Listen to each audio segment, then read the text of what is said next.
Welcome everybody to 52 Living Ideas. Today, we are going through Gitanjali. This is very special. Gitanjali was the first set of poems that I really loved. And this was when I was probably like 17 or 18. I read it again and again and again and again. And it's very deep. And what I've realized is that it's one of the best introductions to the Indian thought, Indian way of looking. Now, I've talked about this as being really great concretization of the ideas from Gita, but don't look at it like that for now. Just engage with the text. What we're going to do is I'm going to read a set of poems from Gitanjali. Gitanjali has about 103 poems. I'm going to read, I think, first 8 or 9. I'm going to read them through. Then just let them flow over you. It's a very different worldview from the modern worldview. So let them flow over you. Once we've gone through that set, then I will go back to the first poem and I will read the first poem and then go ahead and keep comments. Imagine you're in a temple and you're seeing this temple and experiencing the temple. So make the comments that way. We're not talking about arguments. We're not talking about this. Just talk about what you see, what you appreciate. Just talk about that. All right. And we will do that through all the 6 poems. And once we are done, we're going to go to the next set of poems, the second set of poems. So I want to go through 2 sets of poems today. So we'll cover maybe about, at most 30 poems, but at least about 25 poems. And it'll give you a good sense of what this work is, okay? Don't hurry through the poems, just take your time. I'm going to share the screen and I'm going to get started.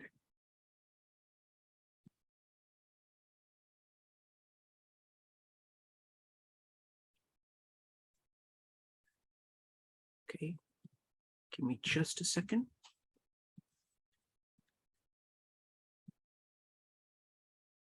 All right.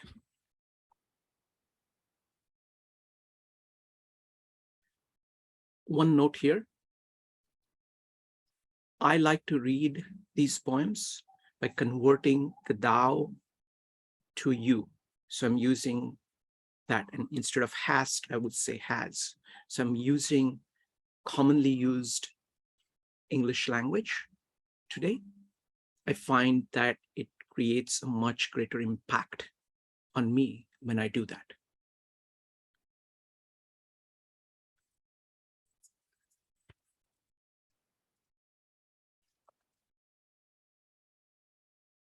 I'm deliberately keeping the text here, so you're welcome to read it yourself as I read, but we'll go from there.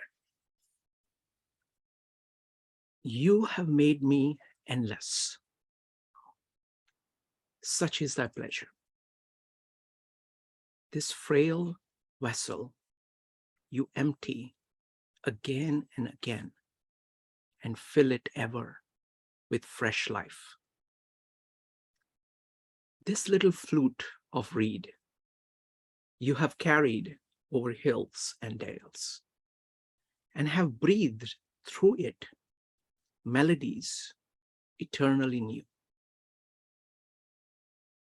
At the immortal touch of your hands, my little heart loses its limits in joy and gives birth to utterances ineffable. Your infinite gifts come to me only on these very small hands of mine, Ages pass, and still you pour, and still there is room to fill.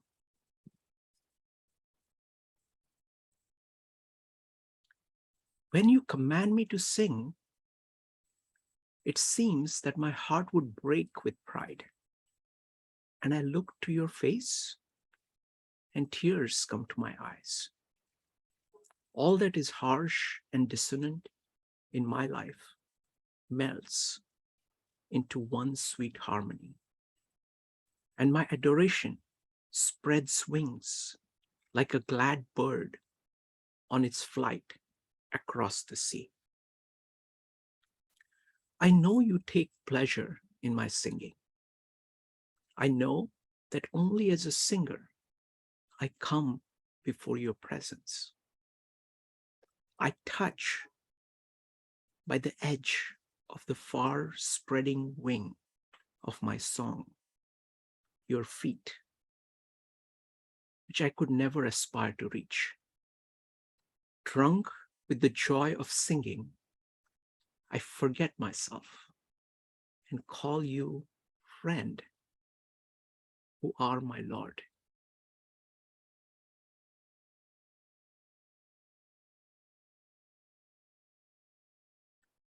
I know not how you sing, my master. I ever listen in silent amazement. The light of your music illumines the world. The life breath of your music runs from sky to sky. The holy stream of your music breaks through all stony obstacles and rushes on. My heart longs to join in your song, but vainly struggles for a voice. I would speak, but speech breaks not into song, and I cry out baffled. Ah, you have made my heart captive in the endless meshes of your music, my master.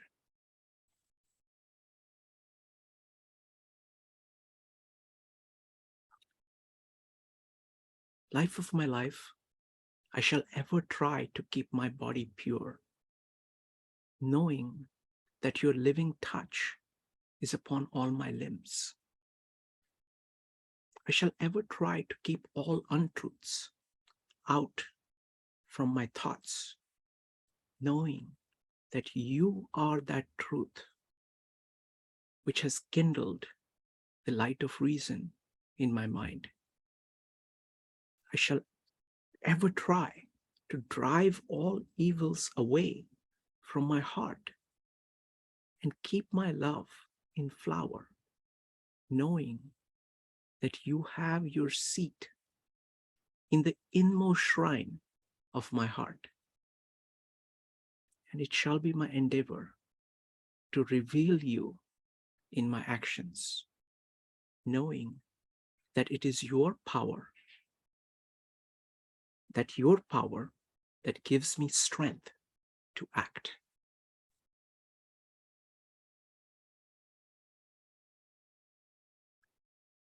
I ask for a moment's indulgence to sit by your side.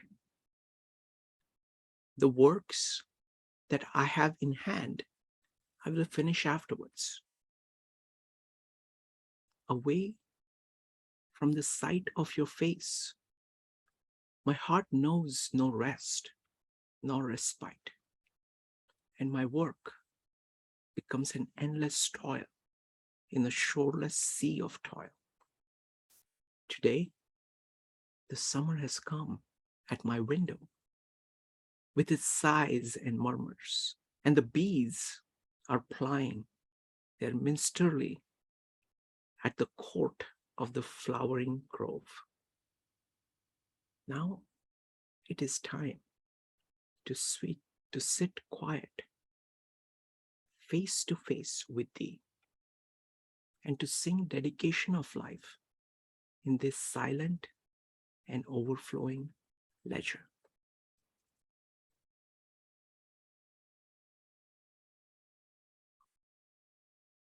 Pluck this little flower and take it.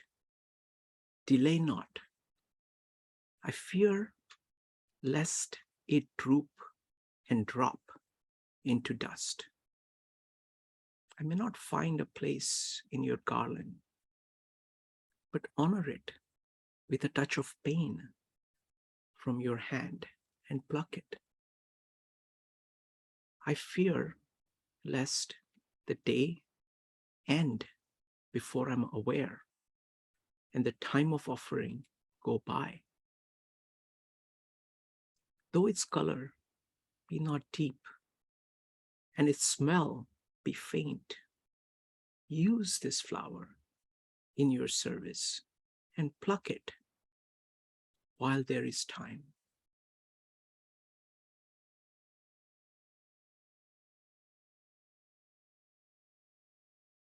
My song has put off her adornments. She has no pride of dress and decoration. Ornaments would mar our union. They would come between you and me. Their jingling would drown your whispers. My poet's vanity dies in shame before your sight. O master poet, I have sat down at your feet. Only let me make my life simple and straight, like a flute of reed for you to fill with music.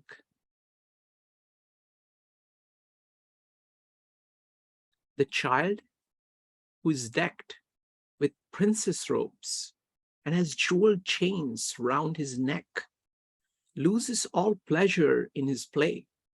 His dress hampers him at every step. In fear that it may be frayed,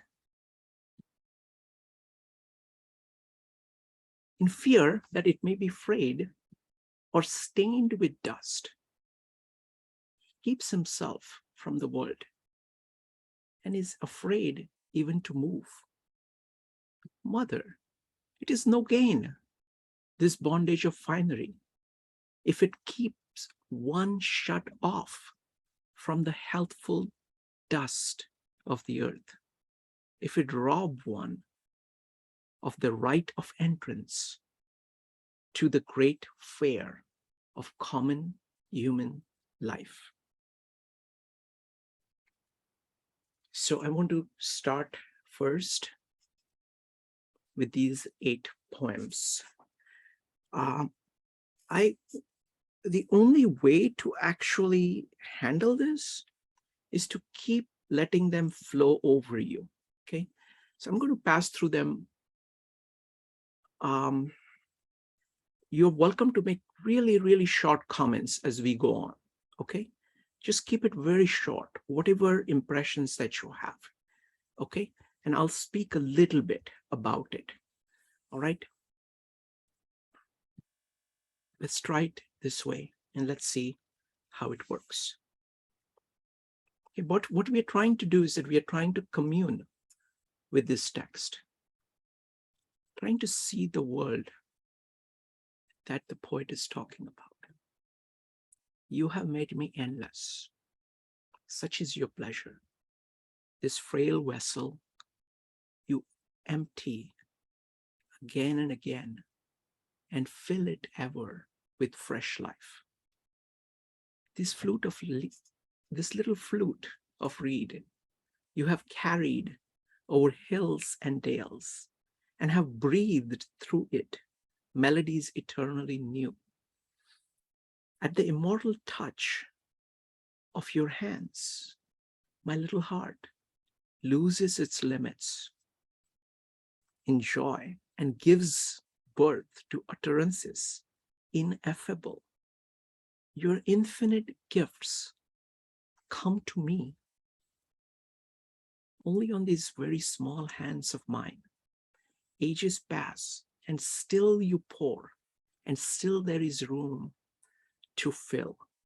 Actually, I'm going to read the whole thing one more time, just making very brief comments about each of them.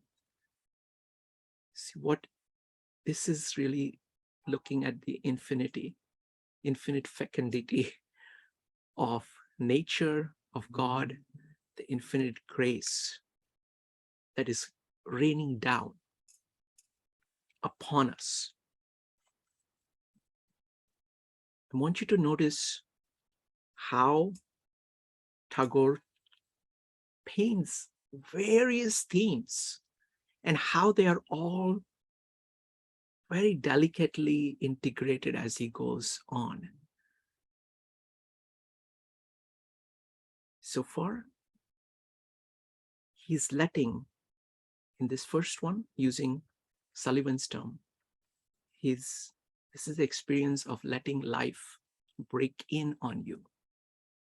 Second poem is about letting life break out in response. You breaking out in response. When you command me to sing, it seems that my heart would break with pride. And I look to your face and tears come to my eye. All that is harsh and dissonant in my life melts into one sweet harmony. And my adoration spreads wings like glad birds on its flight across the sea.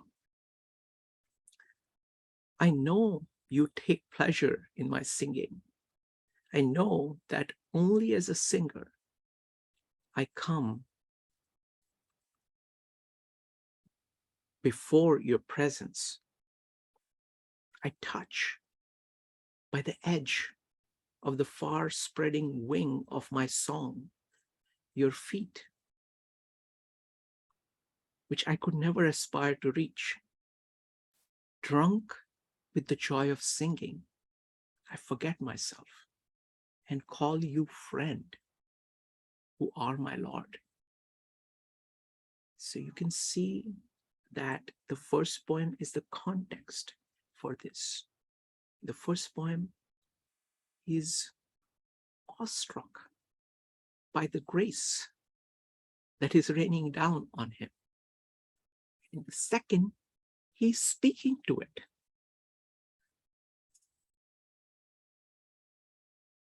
Let's look at, this is going back again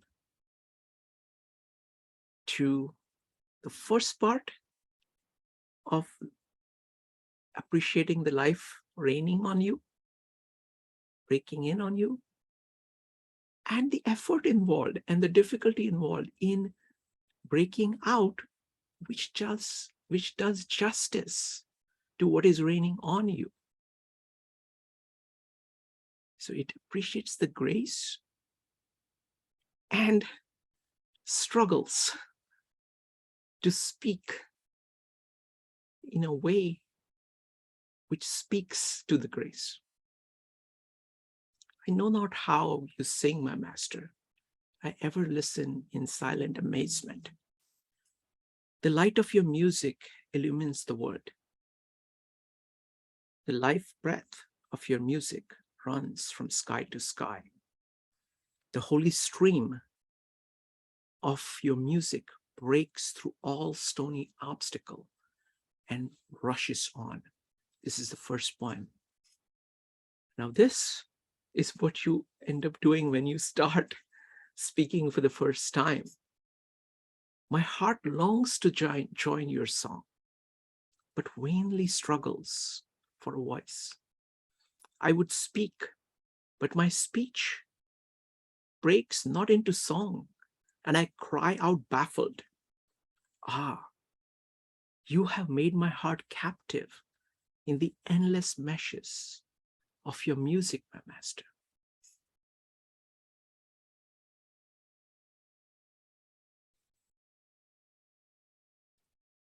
This is him saying what he needs to be in order to deserve this grace. So what do you need to do in order to say yes to it? In body, in mind, in heart, and in actions. Life of my life, I shall ever try to keep my body pure, knowing that your living touch is upon all my limbs.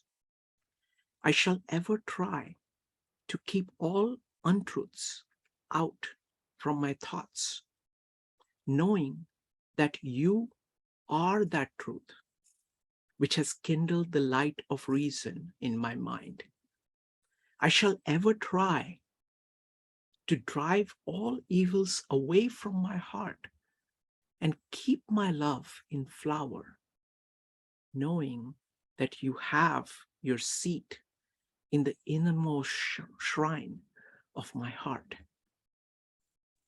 And it shall be my endeavor to reveal you in my actions, knowing it is your power that gives me strength to act.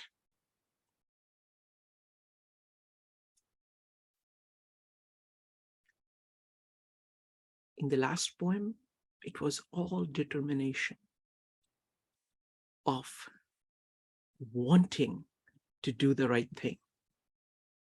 Now, he's asking for a silent moment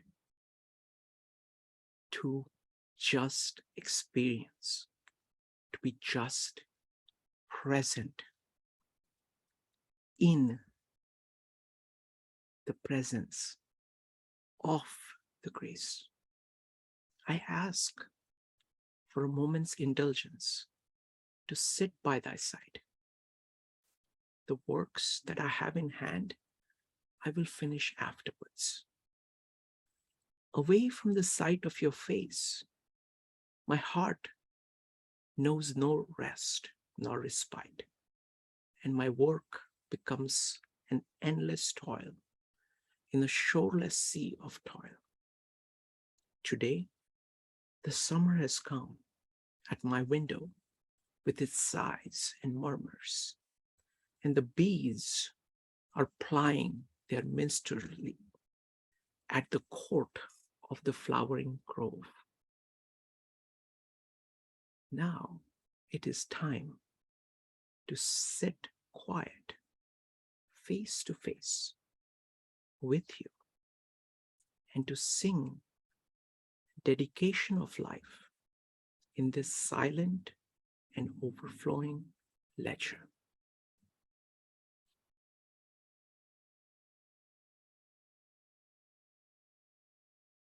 Now, from this serene, meditative state, suddenly now there is this urgency of saying, look, my life is limited. This is what I need to do. Let me do it now. Even though it may be little, let me do it now. Pluck this little flower and take it. Delay not. I fear lest it droop and drop into dust. I may not find a place in your garland, but honor it with a touch of pain from your hand and pluck it.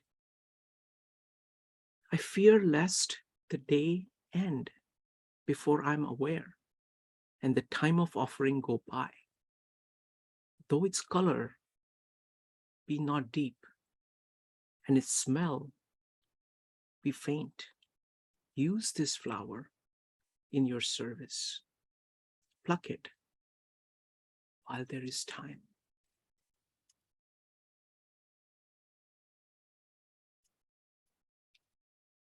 The last two songs rebel against the old forms and demand that you focus on the function. My song has put off her adornments. She has no pride of dress and decoration. Ornaments would mar our union. They would come between you and me. Their jingling would drown your whispers. My poet's vanity dies in shame before your sight. O master poet, I have sat down at your feet. Only let me make my life simple and straight, like a flute of reed for you to fill with music.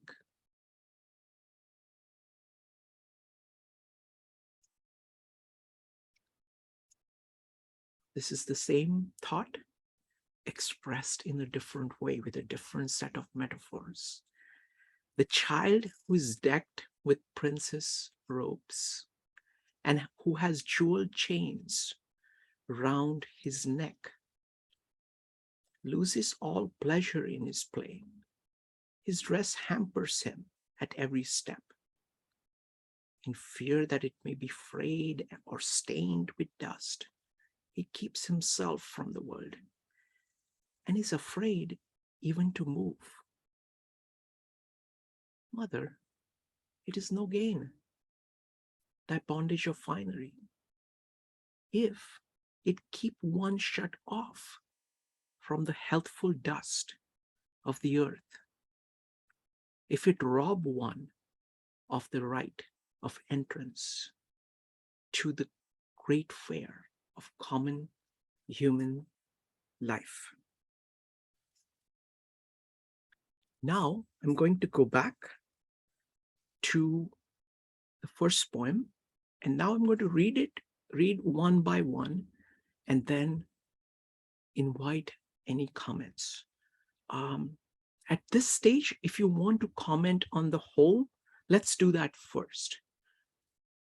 Any thoughts about this entire set of poems?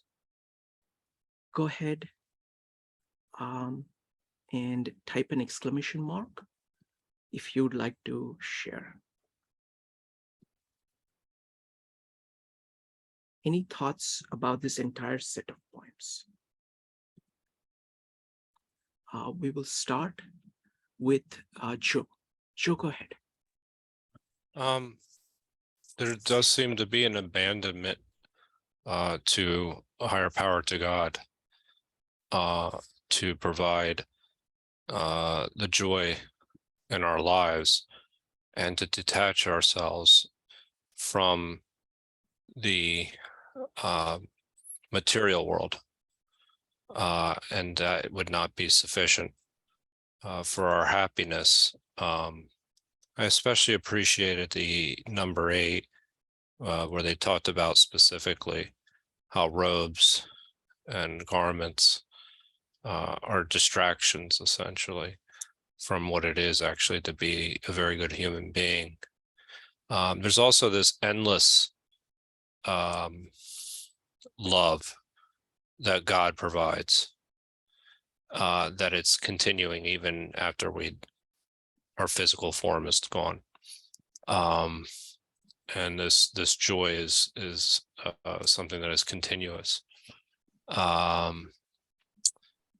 I think there was one in there with number 4, I believe, is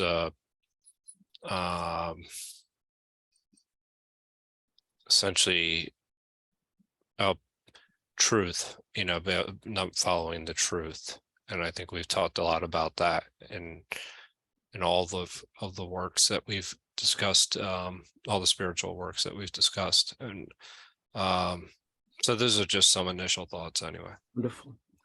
Thank you, Joe. So folks, one thing is that if you just type Gitanjali PDF in Google, you will find multiple versions of it. So you're welcome to, look them up to talk about specific poems.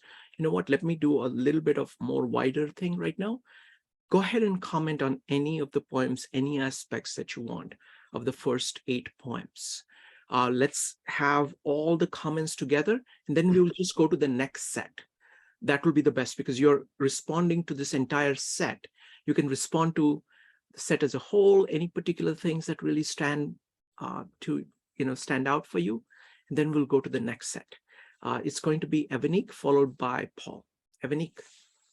Hi, I'm sorry, something's wrong with my keyboard. I can't type.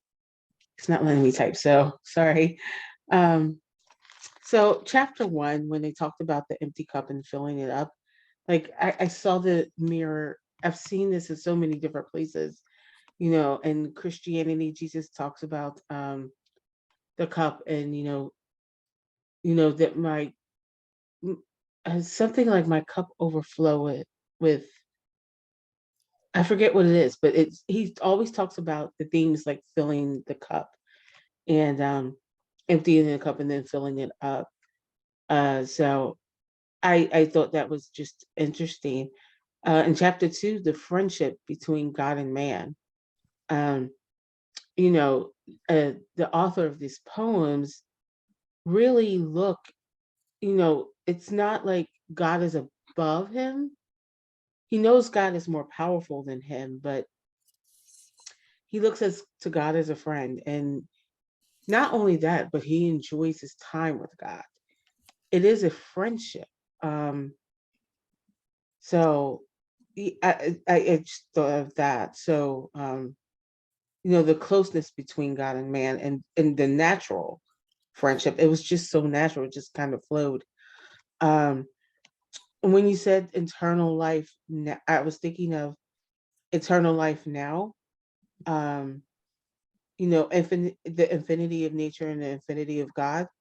And if we're created by God, a part of us is, even though our bodies will decay, our spirit is eternal, and we can live eternally now with our spirit. Um, and then the line in chapter 5 where he talks about being present with God as an indulgence. And I thought about that because in today's busy world, we let so many things get in the way. And some things, we do for survival, but the indulgence to just sit with God and be quiet and be present with God. So I think the overall thing that I see is presence with God. Wonderful. Thank you. Thank you, Evanique. Next up is going to be Paul and Connie. Paul. Thanks, Srikant. So glad I joined. That was like an inspirational first half hour, just listening to you. I feel the reason it's inspirational to me is I'm so impressed with the translator, whoever that was, because it's probably even more like this in the original. It is, no, he language. himself translated it. Tagore What? Tagore Oh. himself translated it. Oh, that explains that.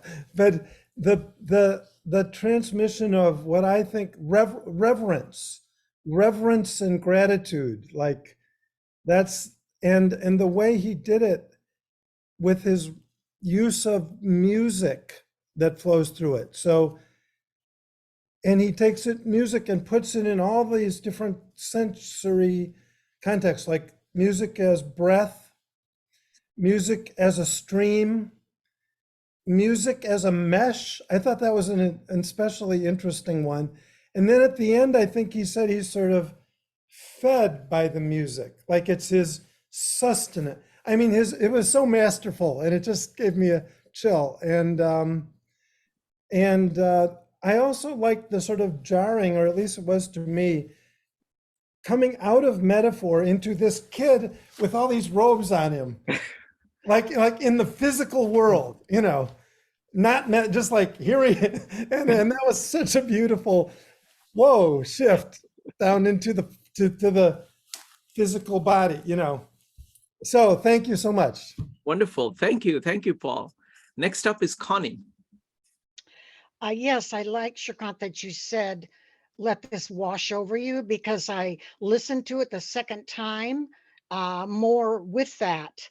And as each section was read, I just thought of what came to me. And so there was 8 sections. So the first one, ecstasy, and then adoring. Third one, rapture.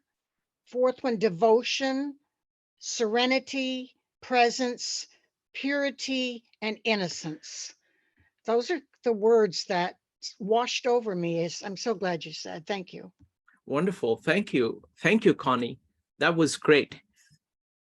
Okay, folks, we are going to go to the next set of poems and let them wash over us.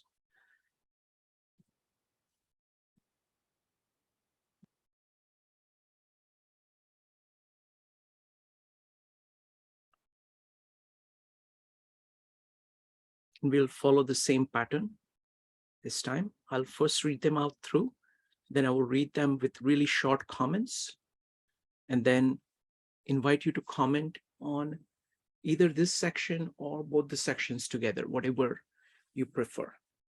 Give me just a second here.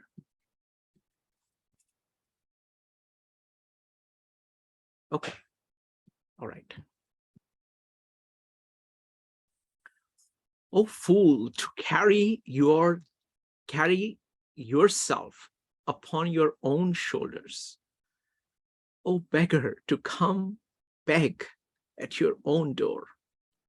Leave all your burdens on his hands, who can bear all, and never look behind in regret. Your desire at once puts out the light from the lamp it touches with his breath. It is unholy. Take not your gifts through its unclean hands. Accept only what is offered by sacred love.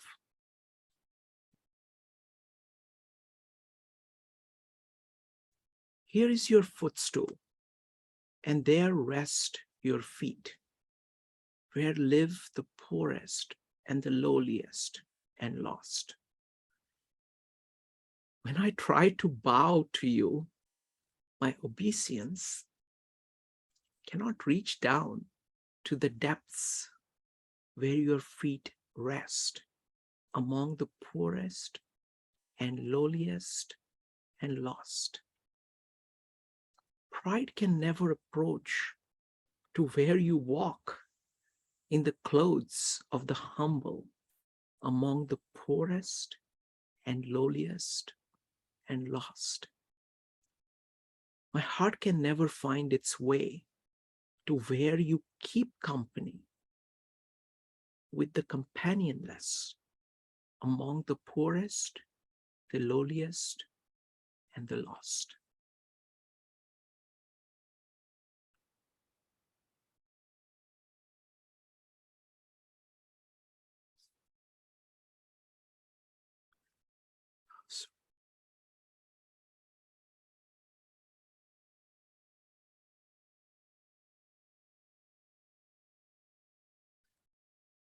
Leave this chanting and singing and telling of beads.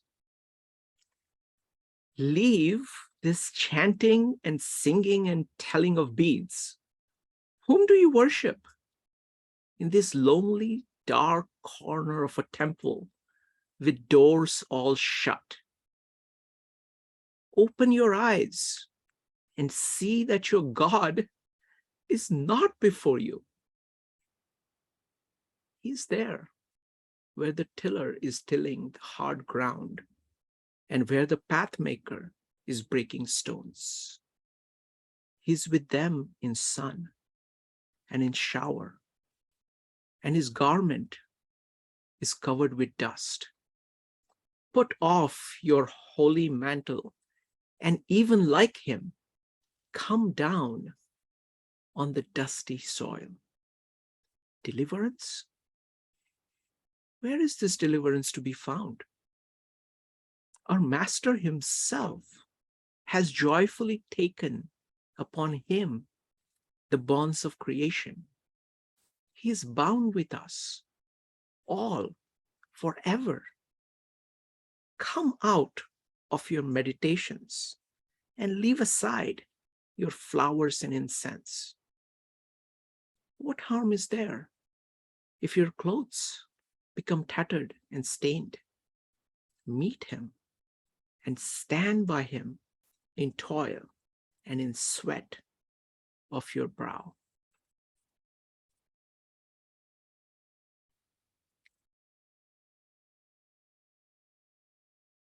The time my journey takes is long, and the way of it is long. I came out on the chariot of the first gleam of light and pursued my voyage through the wilderness of worlds, leaving my track on many a star and planets. It is the most distant course that comes nearest to yourself. And that training is the most intricate, which leads to the utter simplicity of a tune. The traveler has to knock at every alien door to come to his own. And one has to wander through all the outer worlds to reach the innermost shrine at the end. My eyes strayed far and wide before I shut them and said, "Here are you." The question and the cry, "Oh, where?" melt into tears of 1,000 streams and deluge the world with the flood of assurance. I am.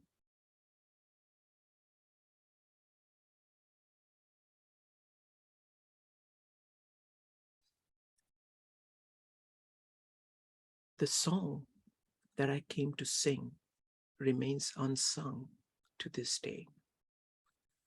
I've spent my days in stringing and in unstringing my instrument. The time has not come true, and the words have not been rightly set.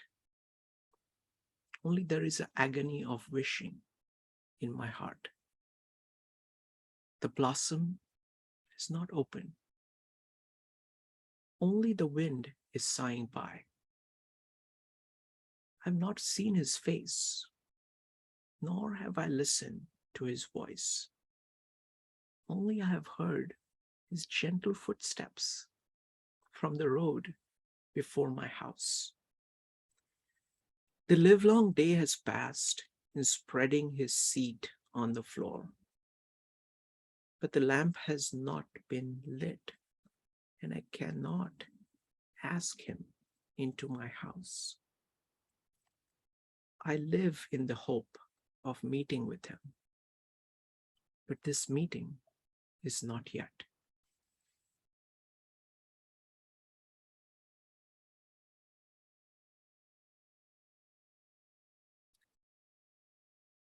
My desires were many, and my cry was pitiful. But ever did you save me by hard refusals? My desires were many, and my cry was pitiful. But ever did you save me by hard refusals? And this strong mercy has been wrought into my life through and through. Day by day, you are making me worthy of the simple, great gifts that you give to me unasked. The sky and the light, this body and the life and the mind, saving me from perils of overmuch desire. There are times when I languidly linger, and times when I awaken in hurry in search of my goal. But cruelly, you hide yourself from before me. Day by day, you are making me worthy of your full acceptance by refusing me ever and anon, saving me from the perils of weak, uncertain desire.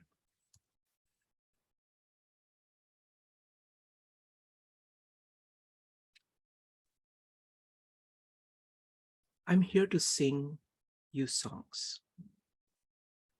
In this hall of yours, I have a corner seat. In your world, I have no work to do. My useless life can only break out in tunes without purpose. When the hour strikes for your silent worship, at the dark temple of midnight. Command me, my master, to stand before you to sing. When in the morning air the golden harp is tuned, honor me, commanding my presence.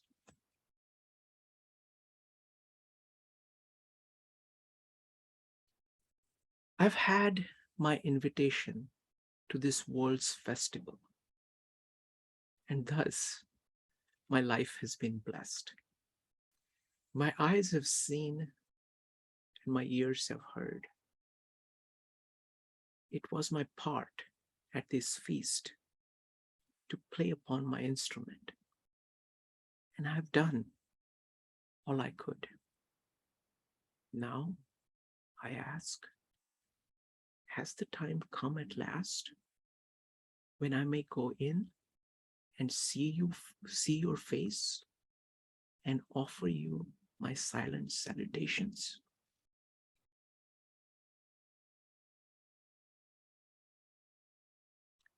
I'm only waiting for love to give myself up at last into his hands. That is why it is so late and why I have been guilty of such omissions. They come with their laws and their codes to bind me fast, but I evade them ever, for I'm only waiting for love to give myself up at last into his hands. People blame me and call me heedless, and I doubt not they are right in their blame. The market day is over, and the work is all done for the busy. Those who came to call me in vain have gone back in anger. I'm only waiting for love to give myself up at last into his hands. I'm going to go back and read this selection up to 17. And then I will just make very short comments, and then I will open it up for any comments from you. Oh, fool, try to carry yourself upon your own shoulders? Oh, beggar, to come beg at your own door? Leave all your burdens on his hands, who can bear all and never look behind in regret. Your desire at once puts out the light from the lamp it touches with its breath. It is unholy. Take not your gifts through its unclean hands. Accept only what is offered by sacred love. So this is, primacy of the eternal, primacy of nature, primacy of God, primacy of grace. Accepting that and working through that, working with that, letting that work through you, instead of trying to do something which is not that.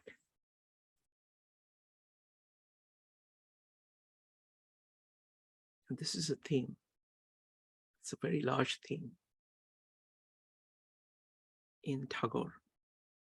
God is not up there, he's down here. He's fully integrated with the world. Here is your footstool, and there rest your feet, where live the poorest and lowliest and lost. When I try to bow to you, my obeisance cannot reach down to the depths where your feet rest among the poorest and lowliest and lost. Pride can never approach to where you walk in the clothes of the humble, among the poorest and lowliest and lost. My heart can never find its way to where you keep company with the companionless, among the poorest, the lowliest, and the lost. This is another way of saying what was said before, that this is again a major theme, that God is here on earth. You have to say yes to the word, yes to people, yes to this world, in order to say yes to God. This is the reverse of that.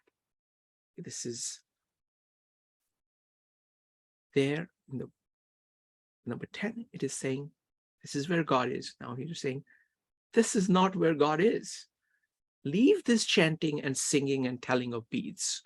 Whom do you worship in this lonely, dark corner of a temple with doors shut? Open your eyes and see that your God is not before you. He's there where the tiller is tilling the hard ground and where the pathmaker is breaking stones. He is with them in sun and in shower, and his garment is covered with dust. Put off your holy mantle, and even like him, come down on the dusty soil. Deliverance? Where is this deliverance to be found? Our Master himself has joyfully taken upon him the bonds of creation. He's bound with us all forever. Come out of your meditations and leave aside your flowers and incense. What harm is there if your clothes become tattered and stained? Meet him and stand by him in toil and in sweat of your brow. Again, it's the same theme of God is on earth.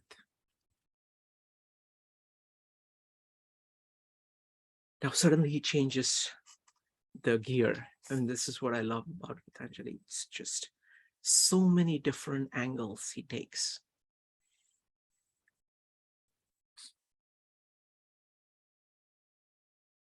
This is combination of the poem where he's singing to God and calling him his friend as being the end state, and the beginning where he's trying to sing and is completely baffled by the ineffable sound that comes out of his mouth. He's not able to really, it's nothing. There is a journey involved. This is describing that journey. The time that my journey takes is long, and the way of it is long. I came out on the chariot of the first gleam of light, and pursued my voyage through the wilderness of worlds, leaving my track on many a star and planet. It is the most distant course that comes nearest to yourself. And that training is most intricate, which leads to the utter simplicity of a tune. The traveler has to knock at every alien door to come to his own. And one has to wander through all the outer worlds to reach the innermost shrine at the end. My eyes strayed far and wide before I shut them and said, "Here are you."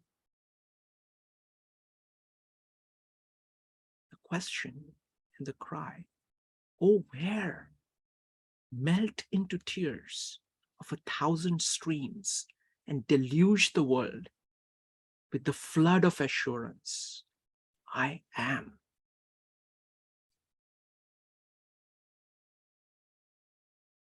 I particularly love the last two paragraphs. It's describing the journey, and then he's saying, okay, I have reached. And then there is this doubt in the mind. And then you're flooded with the realization that you are there, that you are that.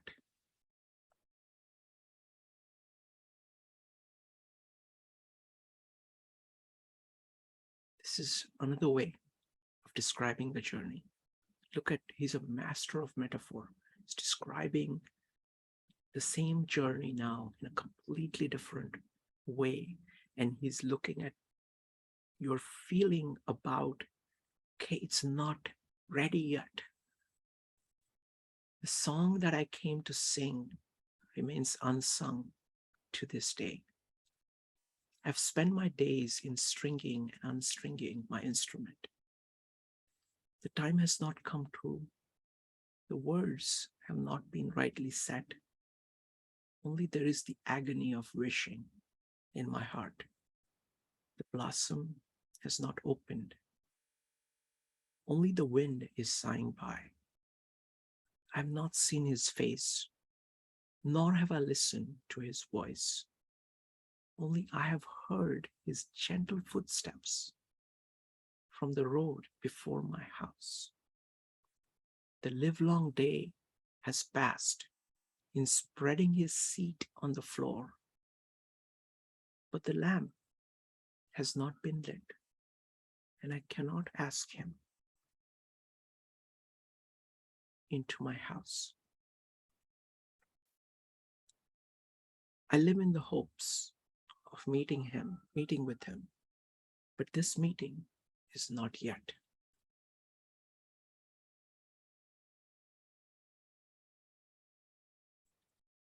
Now, this is another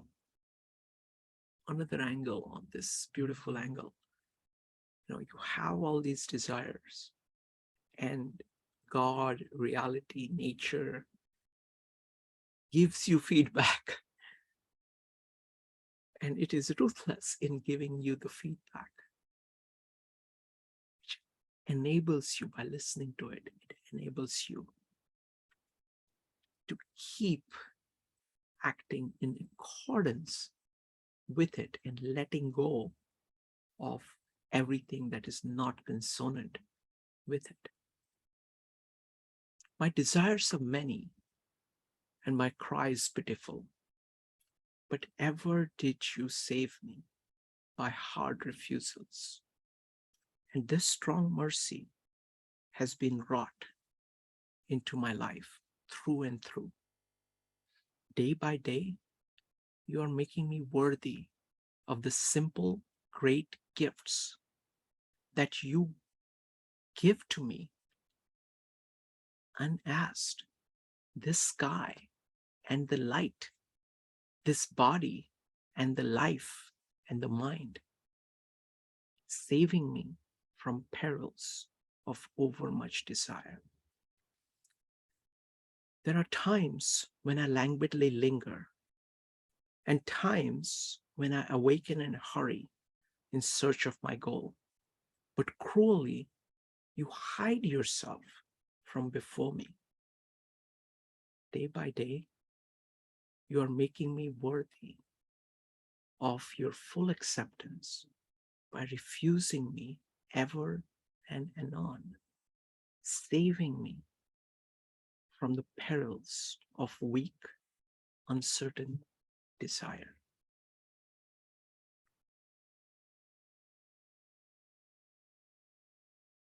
This again harkens back to him singing to God, and that being his purpose. I'm here to sing you songs. In this hall of yours, I have a corner seat. In your world, I have no work to do. My useless life can only break out in tunes without a purpose. When the hour strikes for your silent worship at the dark temple of midnight, command me, my master, to stand before you to sing.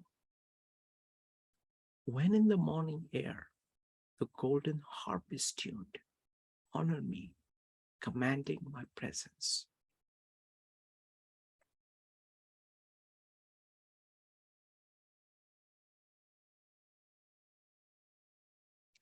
I love this formulation of appreciation of the grace.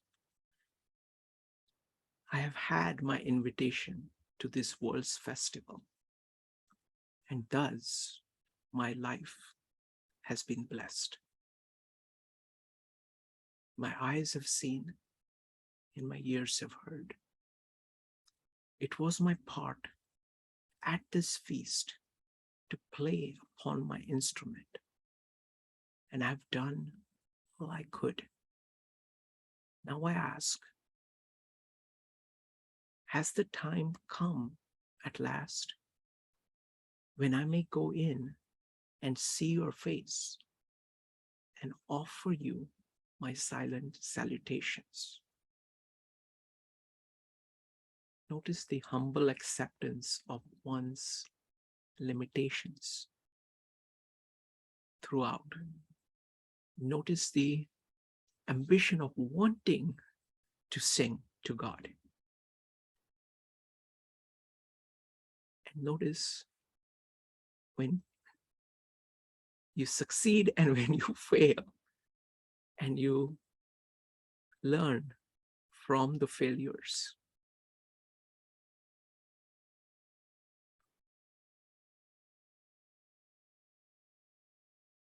This is again the focus on singing, but now this is put in a slightly different way.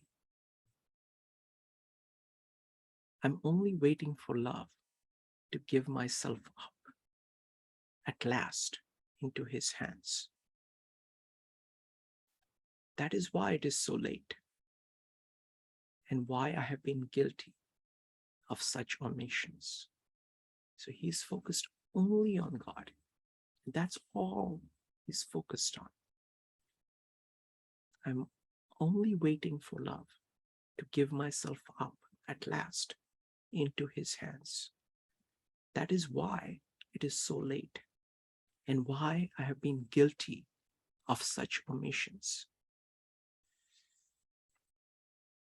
They come with their laws and their codes to bind me fast, but I evade them ever, for I'm only waiting for love to give myself up at last into his hands. People blame me and call me heedless. I doubt not they are right in their blame. The market day is over,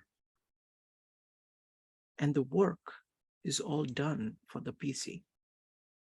Those who came to call me in vain have gone back in anger. I'm only waiting for love to give myself up at last into his hands. All right. So would love to hear any comments to just cue it up properly here. Okay.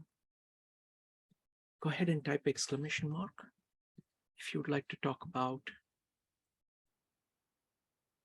what you got from these poems. Any comments would be greatly appreciated. We're going to start with Evanik.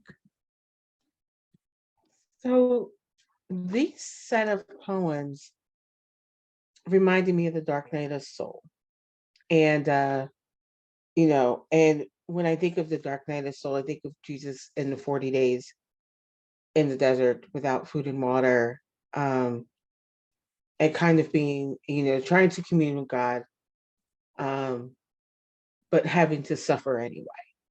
And then I think of also Job, good man, great person, afflicted by God, doesn't understand why, doesn't understand why God's not listening to him, even though God is listening to him, but he doesn't know it. And his friends kind of like blaming him or trying to find a reason why God is turning from him. And, you know, and I think with this author,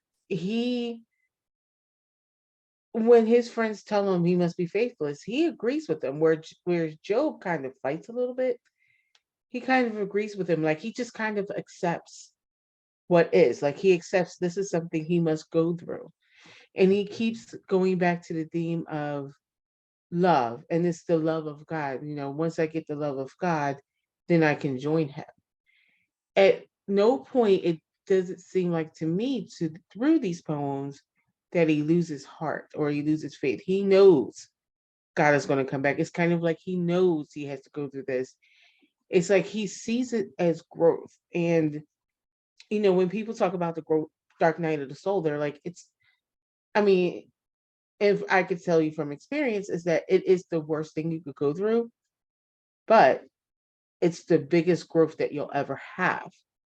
And when I was in church, one of the members used to tell me, when you're going through that dark period in your life, it's like a seed is being planted, but it's in the ground and it's dark and you don't know what's going on and you don't know what's going on in the outside world, but it's making you grow. And so this author, I think there's a beauty that he points out in this darkness.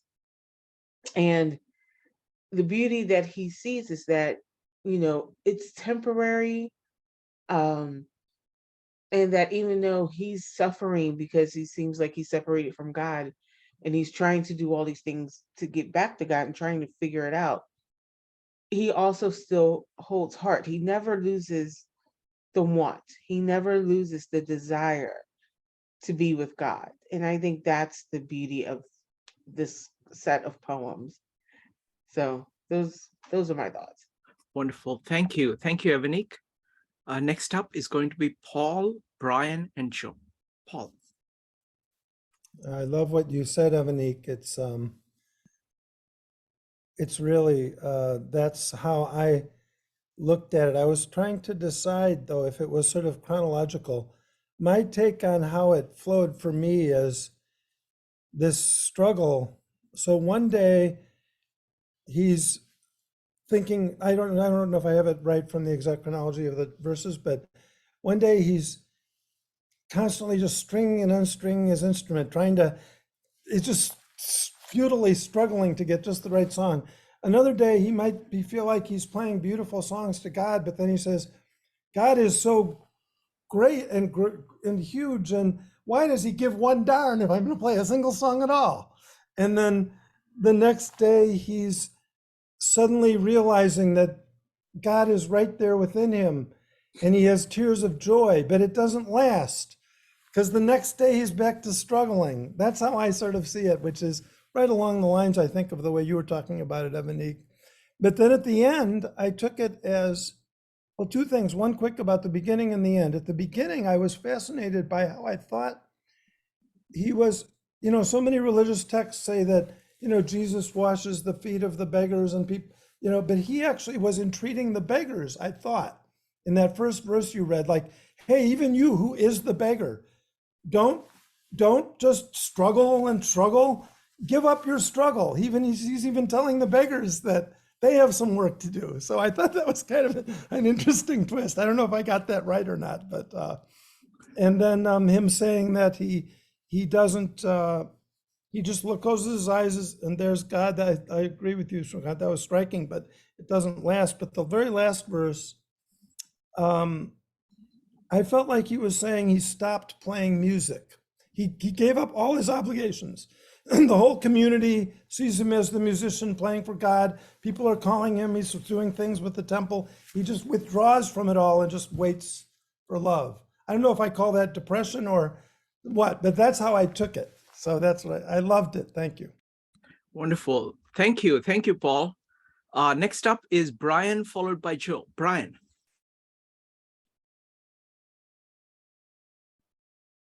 In this case, it's my comment, Penny, but Go ahead. yeah, no, I thought, this reminded me of the Psalms in the Bible. And, you know, when they're written, and he's really, most of them are kind of an adoration of God, but they're also, I think, you know, him basically talking about his journeys and his struggles and just writing down, you know, what's happening in his life. And I thought that it was, I was really, in like, I think the first one, 9, when he said, it's if you're fool to carry yourself on your own shoulders. And then there was, you know, a beggar at the own door. I think, well, I always took it as, you know, people who think that they're going to be able to do everything themselves. And, you know, you're going to be able to solve everything in life. And you're just like, actually, you know, like you're carrying yourself and you're not, you know, getting anywhere. You have to realize that, you know, you have to surrender to God, who is the one who can do everything. And then he went on to talk about, as we said, then, like the person who is really religious and sitting in the temple, but not out in life at all, not living life, not being part of life. And that's where God was. So it's like, what are you doing there in the dark temple? Get out there into life and live the life that, you know, has been given to you. And, you know, just his struggles to unite with God, that he really wants to. And then he said, oh, by the way, God, thank you for not giving me what I want all the time, because I'm asking for all these things that will take me away from you. And you keep refusing. But I keep asking, you know, but you keep refusing. And now, you know, but I realize that it's really a blessing that you're trying to show me what I should focus on, which is the wonderful gifts you have given me already, my life, the world, you know, nature. I should be focusing on that, not on these other attachments and things. And then I think most of the last poems I thought were that more adoration, and that he was so happy that he had been invited by God to participate in the festival, that he had tried to do his best, he had played his instrument, done his part, and that he was, you know, he was just waiting basically then for, you know, the love of God to, you know, combine with him and take him to see God. I thought it was a beautiful set of poems. Wonderful. Thank you. Thank you, Penny. Next up is going to be Joe, followed by Dave. Joe. I found the first 2 to be very, it really spoke to me in the sense that, you know, he's asking everybody to, you know, kind of give up their struggles with life, meaning of every, the fool, to try and carry thyself upon thy shoulders, or the beggar to come to beg at thy own door. You know, he's asking in a way, leave all thy burdens in hands who can bear it. Like, just let go, and accept God's grace. Essentially, how to accept God's grace and become closer to the light, if you will. The second one I found to be very interesting, where he says, pride can never approach to where thou walkst in the clothes of the humble among the poorest and lowliest and lost. And pride does prevent us from doing that. You know, it kind of prevents us from connecting with people, those who are lowliest. And it also relates back to desire as well. I see that. And then in the middle poems, I started to get a little bit more of a a little bit more of a despair. Is God coming? Or is God interested?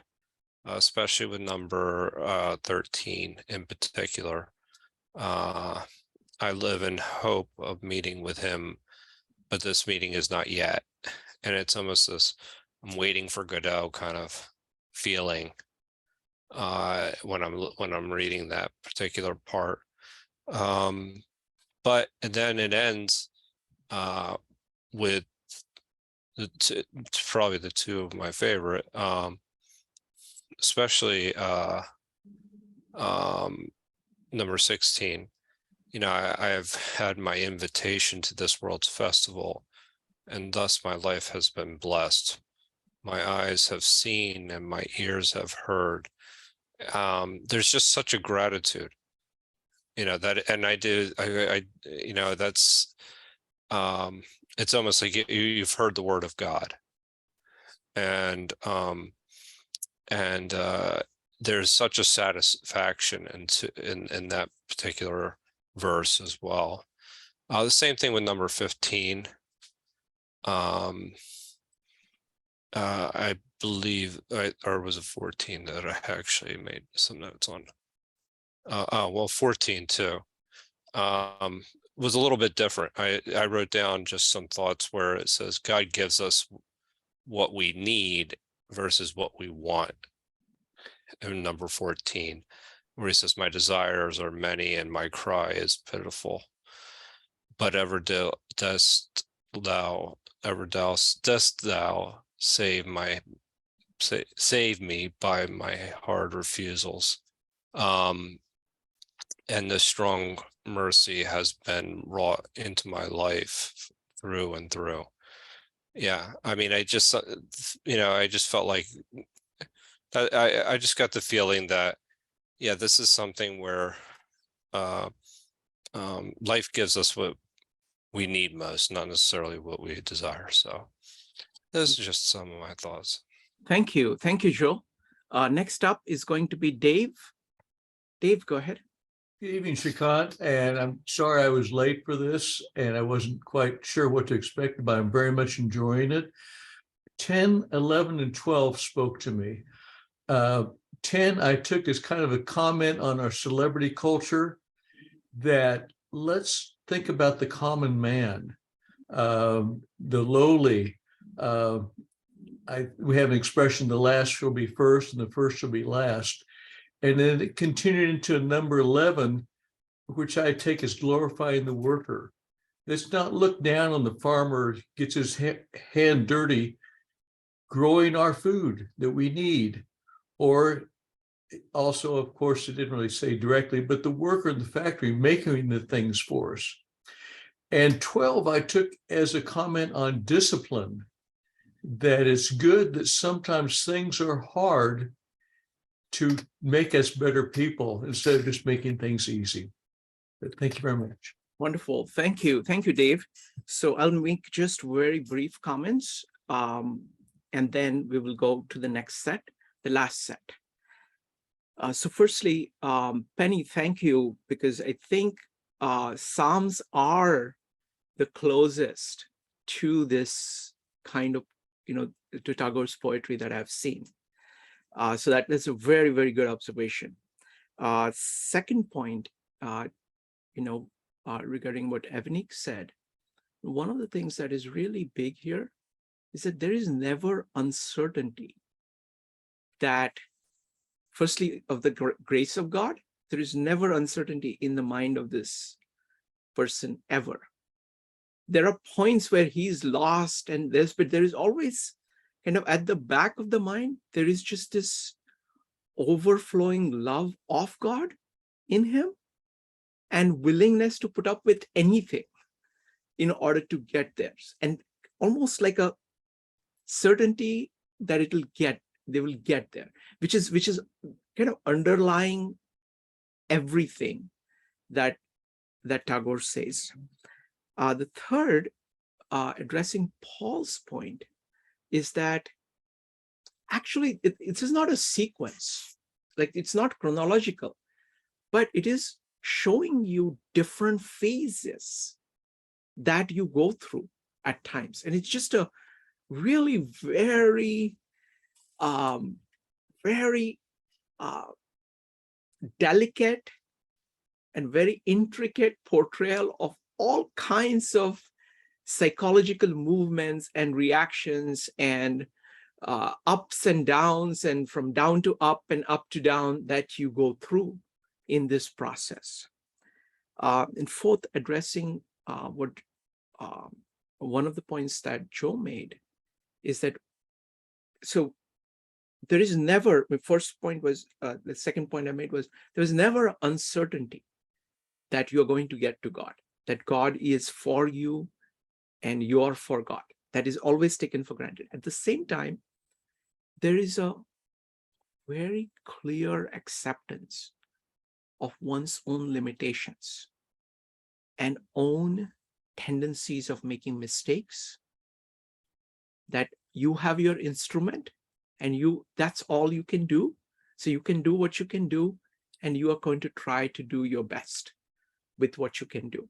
Something like that. So there is a level of humility. At the same time, there is this incredible ambition to be one with God at the same time. And then it is portraying all these amazing variations that happen in the process. Next, I'm going to go to the last set of poems, and then we'll take comments on it, and then that will be the end. So I'm going to go to number 18.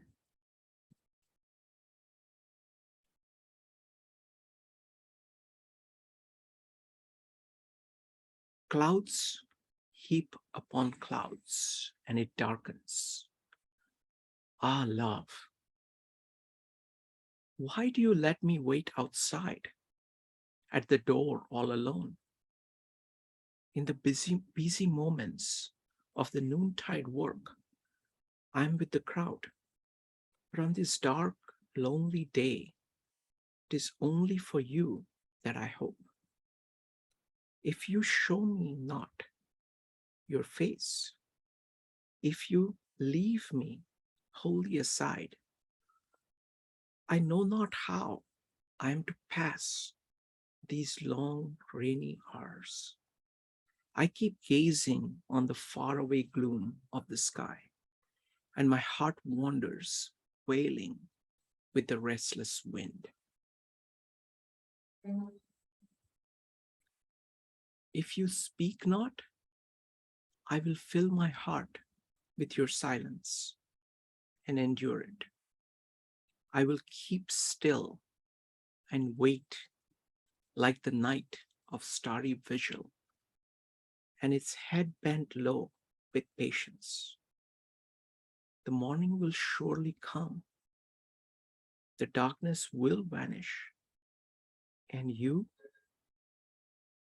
voice, pour down in golden streams, breaking through the sky. Then your words will take wing in songs from every one of my bird's nests, and your melodies will break forth in flowers in all my forest groves.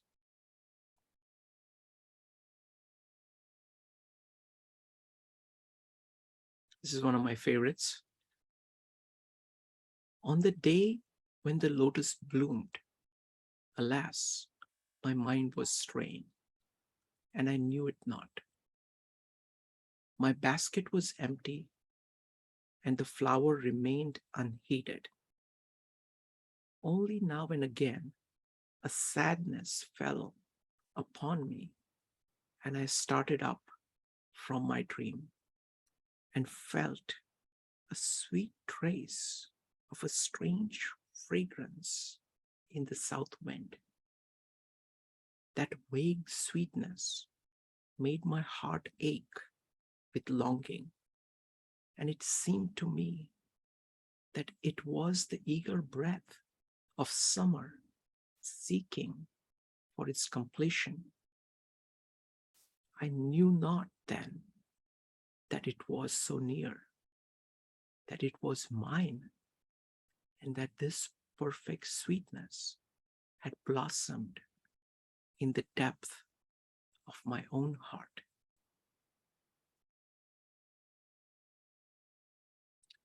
I must launch my boat.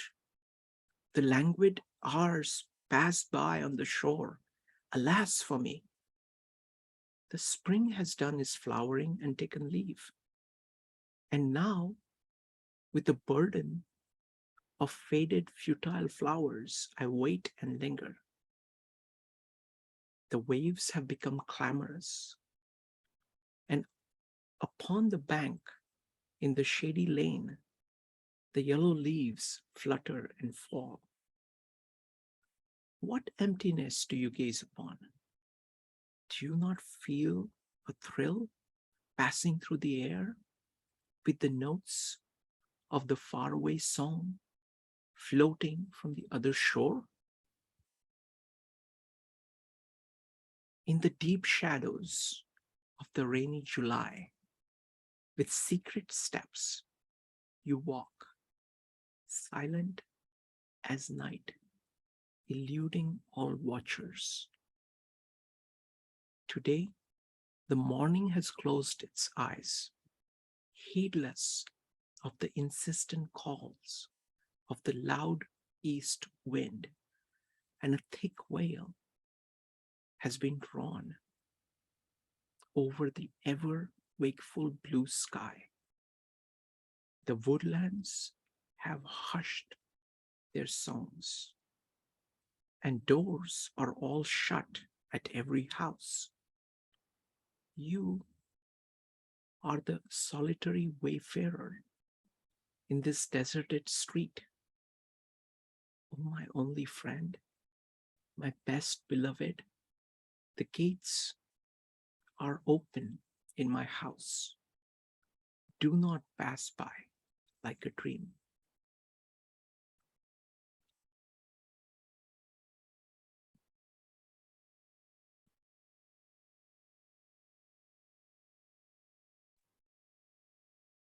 Are you abroad on this stormy night, on your journey of love, my friend?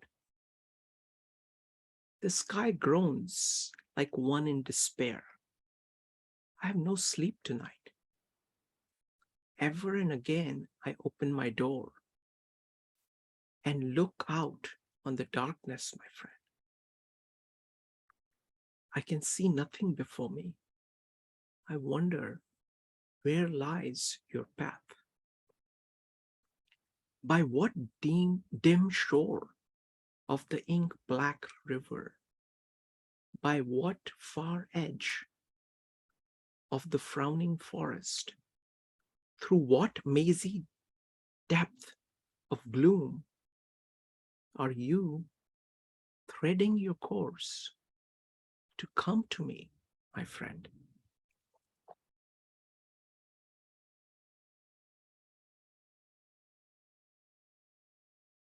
If the day is done, if the birds sing no more, if the wind has flagged tired, then draw the veil of darkness thick upon me, even as you have wrapped the earth with the coverlet of sleep and tenderly closed the petals of the drooping lotus at dusk.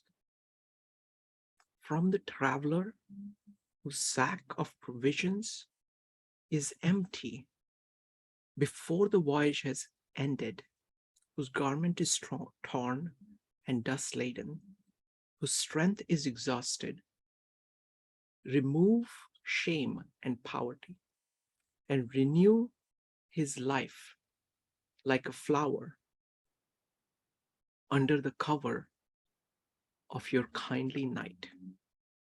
Just a second.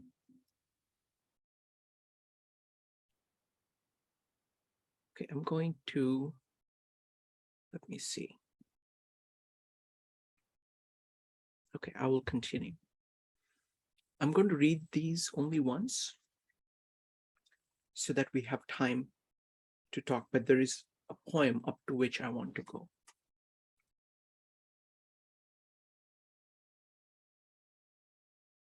It is the most famous poem from this entire collection, so I want to end there.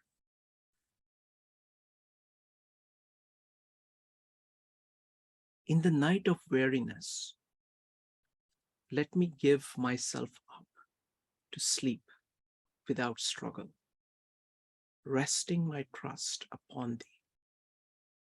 Let me not force my flagging spirit into a poor preparation for your worship. It is you who draw the veil of the night upon the tired eyes of the day to renew its sight in a fresher gladness of awakening. He came and sat by my side, but I awoke not. What cursed sleep it was, O miserable me! He came when the night was still. He had his harp in his hands, and my dreams became resonant with its melodies. Alas, why are my nights all thus lost? Ah, why do I ever miss his sight, whose breath touches my sleep? Light, oh, where is the light? Kindle it with the burning fire of desire. There is the lamp, but never a flicker of a flame. Such is your fate, my heart. Our death were better by far for you. Misery knocks at your door, and her message is that your Lord is wakeful, and he calls you to the love tryst through the darkness of the night.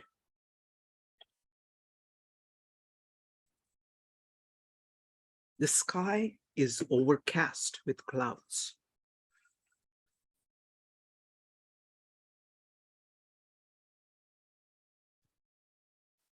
The sky is overcast with clouds, and the rain is ceaseless. I know not what this is that stirs in me. I know not its meaning. A moment's flash of lightning drags down a deeper gloom on my sight, and my heart gropes for the path to where the music of the night calls me. Light, oh, where is the light? Kindle it with the burning fire of desire. It thunders and the wind rushes, screaming through the void. The night is black as black stone. Let not the hours pass by in dark. Kindle the lamp of love with your life.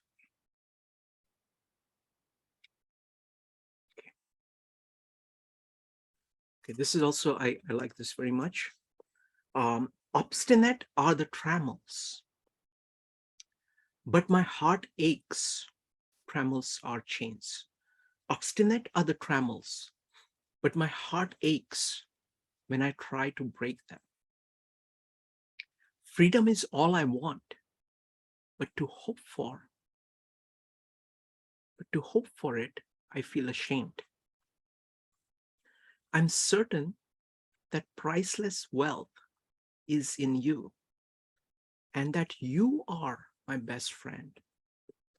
But I have not the heart to sweep away the tinsel that fill my room. The shroud that covers me is the shroud of dust and death. I hate it, yet hug it in love. My debts are large, my failures great, my shame secret and heavy. Yet, when I come to ask for my good, I quake in fear, lest my prayer be granted.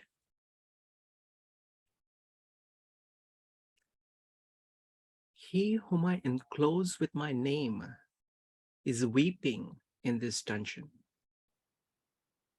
He whom I enclose with my name is weeping in this dungeon. I am ever busy building this wall all around. And as this wall goes up into the sky day by day, I lose sight of my true being in its dark shadow.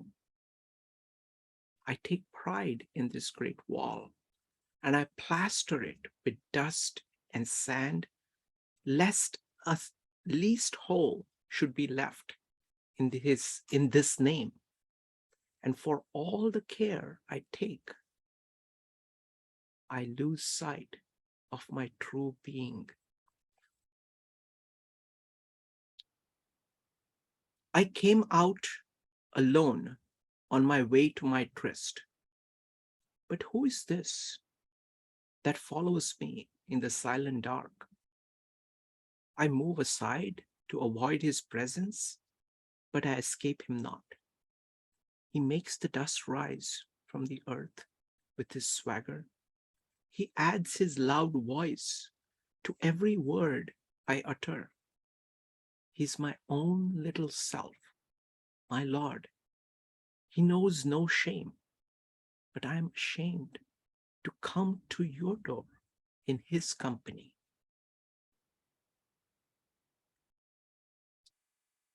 He is my own little self, my Lord. He knows no shame, but I am ashamed to come to your door in his company. Prisoner, tell me, who was it that bound you? It was my master, said the prisoner. I thought I could outdo everybody in the world in wealth and power, and I amassed in my own treasure house the money due to my king. When sleep overcame me, I lay upon the bed that was for my Lord. And on waking up, I found I was a prisoner in my own treasure house. Prisoner, tell me, who was it that wrought this unbreakable chain? It was I, said the prisoner, who forged this chain very carefully. I thought my invincible power would hold the world captive, leaving me in freedom undisturbed. This day and night, I worked at the chain with huge fires and cruel hard strokes. When at last the work was done and the links were complete and unbreakable, I found that it held me in its grip. By all means, they try to hold me secure who love me in this world. But it is otherwise with thy love, with your love, which is greater than theirs, and you keep me free. Lest I forget them, they never venture to leave me alone.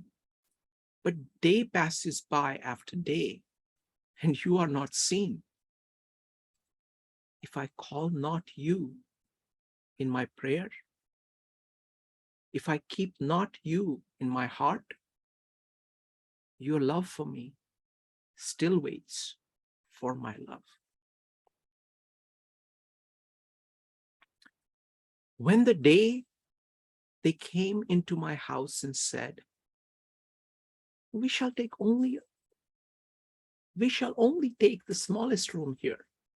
They said, we shall help you in the worship of your God and humbly accept only our own share of his grace. And then they took their seat in the corner and they sat quiet and meek. But in the darkness of the night, I find they break into my sacred shrine, strong and turbulent, and snatch with holy greed the offerings from God's altar. Two more. Let only that little be left of me, whereby I may name you my all. Let only that little be left of my will, whereby I may feel you on every side and come to you in everything and offer to you my love every moment. Let only that little be left of me, whereby I may never hide you.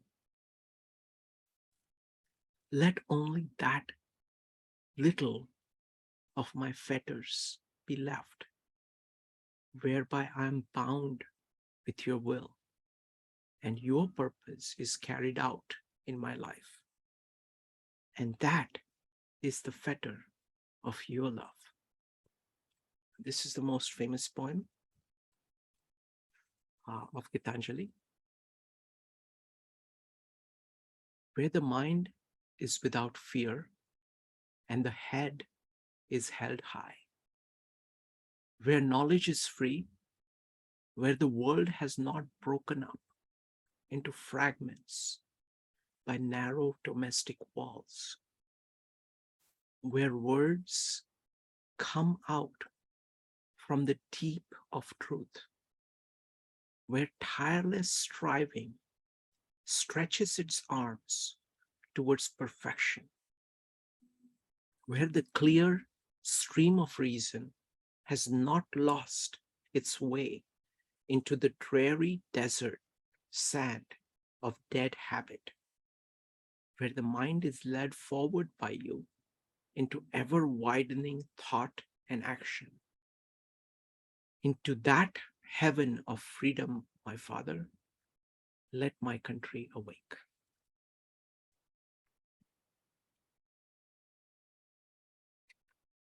All right, folks, go ahead and type an exclamation mark. You're now welcome to comment on all parts of what was said.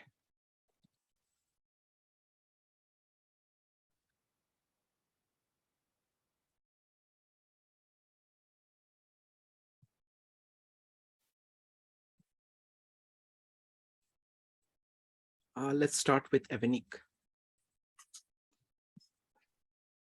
These set of poems, I definitely need to read them another time. But the one thing that I got, especially from, I think it was poem 31, where he talks about being the prisoner. Mhm. That one struck me most when I read these poems today. I think there's a sense of taking responsibility for what happens in your life. Well, not what happens, what you do with what happens. So for me, it's like, we can't, like, we've been studying these themes across, meetups, and you can't help what happens to you in life sometimes. Like, sometimes it just happens, but you can help what you do with it. And you can take a responsibility when you don't act in accordance to your belief system or to your God. And so that's what I got from this poem, where the person is asking him, who put you in this prison? And he's like, I did. It reminds me of the center and the periphery, in that he was going after all the things, and the things imprisoned him. And I think that's a beautiful way of saying that. When you go after what is in your periphery, instead of getting to the heart, you imprison your own self. But I think of repentance, that and the poems after that, is that you can still come back. You can still go back to God. It's like when you make a mistake, we always get down on ourselves. You can make the mistake and repent and, move forward. And I think that's the beauty of this is, and I'm not grasping the whole thing, I know, but it's the repentance and the moving forward. Like, once you repent, just keep going. And so, and I think the repentance and the responsibility is actually what frees you. Like, you've imprisoned yourself by pursuing these things, but when you take responsibility for what you've done to, what you've done to imprison yourself or to make the situation worse, once you own that and you repent, then that breaks the chains. In a sense, you can be free. And it's across all genres. I mean, the Bible, of course, that's what it's about, repentance. And I forget what the Greek word for it is, but it's like you're changing your life. You're seeing where you go wrong, and you're making steps to repent and to move forward. So that's what I got. Wonderful. Thank you. Thank you, Evanik. Next up is Joe. Yeah, I mean, you do have to go through these a few times before you can fully appreciate them. They are beautiful. Number 28 really spoke to me. Freedom is all I want, but to hope for it, I feel ashamed. I'm certain that that priceless wealth is in thee, and that thou art my best friend, but I have not the heart to sweep away the tinsel that fills my room. The shroud that covers me is a shroud of dust and death. I hate it, yet hug it in love. I mean, I think about this in terms of my debts are too large, my failures are too great, my shame is secret and heavy.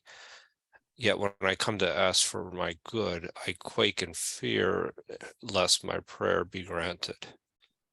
It's this fear of being fulfilled, and I almost get the feeling that it's almost it's a fear to let go. Yeah, I mean, this is actually a beautiful description of attachment. Yeah, And that's exactly it. that somebody is attached to something, they know that it's killing them, that it is taking them from the center. And they know that this is the way to death and dust. Yet, they are holding on to it. They're holding on to it. Even when they pray, okay, let me be free from it, they're afraid to actually, that the prayer will actually make them free from it because they are attached. So it's a really beautiful description of attachment. It is gorgeous, and and I think of Louis Sullivan's The Inverted Self. Mm-hmm.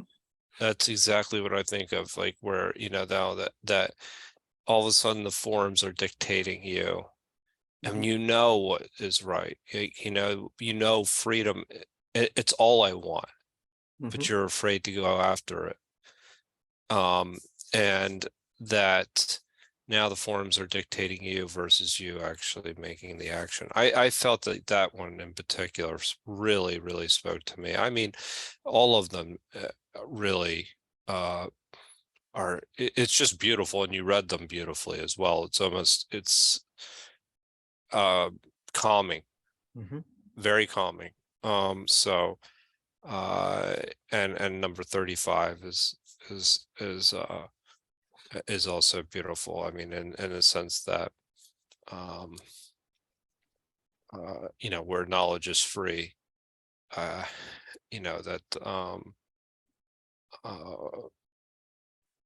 our words are truth, that it's almost like this, we're striving towards perfection. It's just, that's an inspiring, that's truly an inspiring. But this is one, I mean, even 30 and 36 I loved as well. So they all were beautiful, but I really thought that 28 it was really a beautiful example of holding on to the forms. Wonderful. Thank you. Thank you, Joe. And thank you for reading. Thank you. Next up is going to be Dave, followed by Brian. Dave. Yes, thanks, Shrikant. Yeah, I want to pick up in the one Ivanik was talking about being a prisoner. And I think the part of it was making your own chains that restrain you. And I think it's making decisions. You want to be involved with something and it takes over your life. In my case, it's my music and I love it, but it takes a lot of time. So I think, it's not saying you shouldn't, it's just that you realize that you make a commitment for something, it can become a big part of your life. Thank you. Thank you, Dave. Next up is Penny. Penny, go ahead. Yeah, I just wanted to make a comment about two of the poems. I think one was 20 and one was 26. And it seemed to me there, one was about the lotus. The lotus bloomed, but I missed it. There it was blooming, but I didn't see it. And then the next one was like, okay, I was asleep and you came and you played the music and you called for me, but I was asleep, so I missed it. And so it just seemed, like when, that he's striving for it, but, he gets distracted. And so even though he thinks he's like paying all his attention to it, all at once he realizes that he's missing out. And that God was there and God was giving the grace and showing him the love, but he missed it. I thought those were pretty beautiful images. And then one of the things I just wrote down in 19, that God wasn't speaking. He said, I'm going to be silent and wait for your voice pouring down golden streams. I was thinking that was a lot of the biblical thing about the fountains of living water, the golden streams flowing down. Wonderful, wonderful. So I want to say a few things. So first thing I want to say is that in some of the poems, there is imagery from Indian nature. So for example, the feeling of monsoon. So somebody from India, the way he describes the, like the lotus and the clouds and, things like that, it actually evokes, people who have experienced it, that tropical thing. There is a very deep kind of perceptual base that it creates, which I don't think is translatable. So that part, I think of it is not particularly translatable, because you really need to feel what a monsoon feels like when the clouds are gathering and, it's like the storm is going to come. It has been raining for a long time. Everything is kind of dark and everybody is shut off in their houses. What does it feel like? So that part is some of the poems in the middle of this thing. They were really emphasizing on that, and those were hard. So I think those would be hard to grasp. The second thing I want to say is that it's really fascinating to see how many different ways in which God is thought of. Okay, he's a person who is walking by, like you're doing this and he's walking by the streets. He comes to you in your dream. You're sitting there, you're sleeping, and you kind of hear that, and you feel the presence there in your dreams, but you wake up and it's all gone. There are times where he is, he's like a master and he's commanding you to sing and you're delighted with it. Sometimes you're kind of saying, okay, he's lost. Now, how am I going to find him?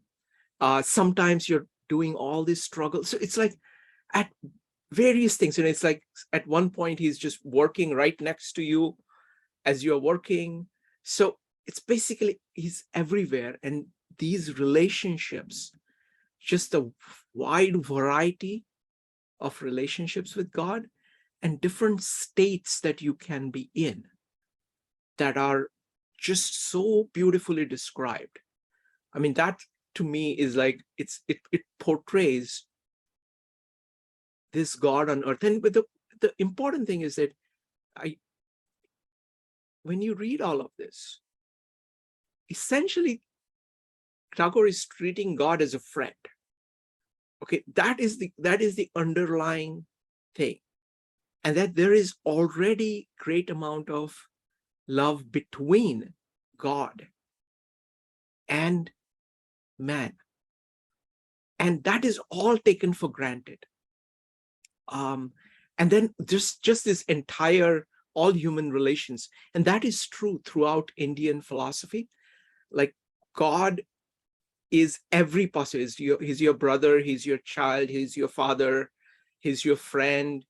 Sometimes he's your enemy who is pointing you. All kinds of things are seen as God.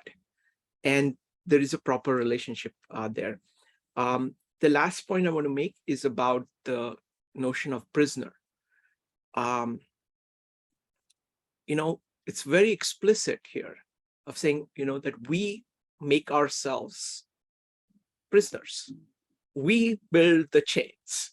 We have the desires, we have the attachments, we build these walls that cut ourselves off. The name, I really like that poem about the name, that you have these ego, or I like the place where you have your ego following you, and you're going to God and you're saying, oh, how am I going to enter into God's house? Because there is this really obnoxious person with me who is part of me.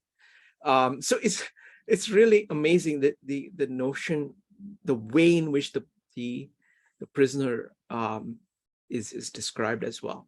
So I'm delighted to be able to share these with you, and I would love to do this again. We can just take the next set of poems and read through them. Yeah, it is absolutely stunning poetry. And the beautiful thing about it is it's so simple. And the variety, the richness of observations that are all contained here is just astounding. So any final comments about how this whole evening went? You're welcome to do that.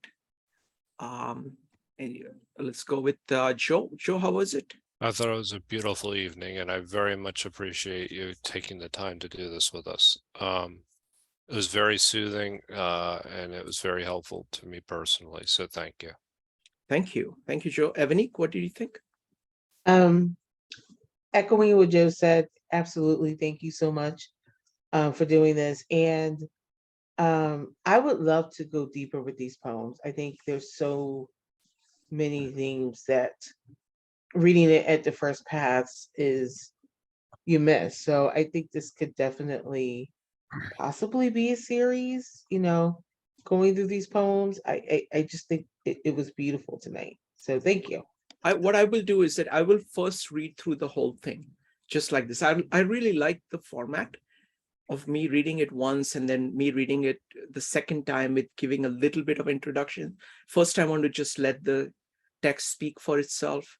Secondly, I want to give just very small things in order to point things out, then hear everybody, and then just go to the next one. So that way you get a lot. And I think what will happen is that we covered about roughly 1/3 of the poems. So we can do 2 more sessions like this. And what will happen is that the experience of actually letting it flow over you, you will start to see patterns, and you will start to see the nature of this poetry better by just going through it like multiple times like this, rather than digging in. We can dig in, but we should do that later on, because otherwise what will happen is that you will not know where to dig in. What he's doing is that he's actually laying out this magnificent tapestry, and it's like, let him complete the whole thing, because it's like there are many other themes that he's going to add. In a sense, he's saying just one thing. It is God and you, and the adventure of you pursuing God and getting there. That's all it is all about. But that is as simple and as complex as life itself. So that's what is being shown. So I'll first cover the whole thing. And whenever I get a chance, because I love this, I just love this. So this is amazingly, good for me as well. So I'll continue to do that. Thank you. Next up is Allison, Brian and Penny, and then Paul. Allison, what did you think?